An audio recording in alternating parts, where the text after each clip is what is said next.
Beneath the radiant sun and vibrant landscapes, Africa harbors a darker tale, a tale of a thriving underworld.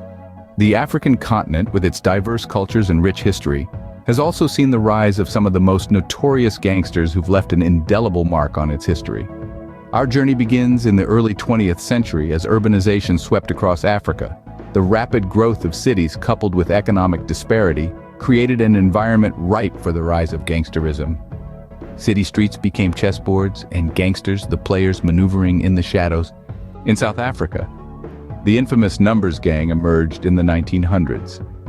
Born within the harsh confines of the country's prison system, the Numbers Gang quickly gained notoriety for their brutal hierarchy and ruthless enforcement of their rules. In Nigeria, the 1920s saw the rise of the confraternities, originally started as university-based social clubs.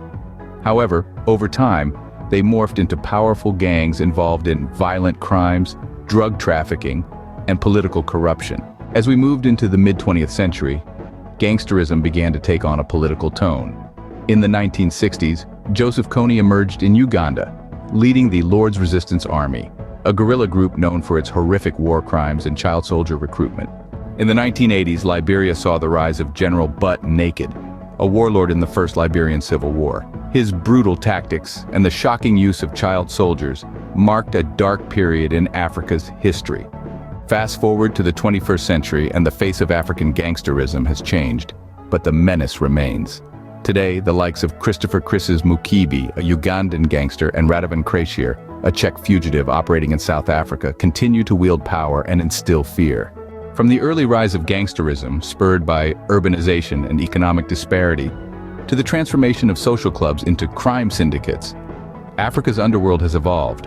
The dark stories of Joseph Kony, General Butt Naked, and modern gangsters like Chris Mukibi and Radavan Krashir underscore the persistence of this underworld. In summary, gangsterism in Africa has a complex and layered history. It has shaped and been shaped by the continent's social, political, and economic landscapes. It has seen figures of notoriety rise and fall, leaving behind tales of power, fear, and brutality. Despite efforts to combat these forces, the underworld remains an integral, albeit dark, part of Africa's narrative. This tale of Africa's underworld is a reminder that beneath the surface of every society, there are darker currents that flow, shaping history in ways that often go unseen. It's a tale of power, fear, and survival, a tale as old as time itself,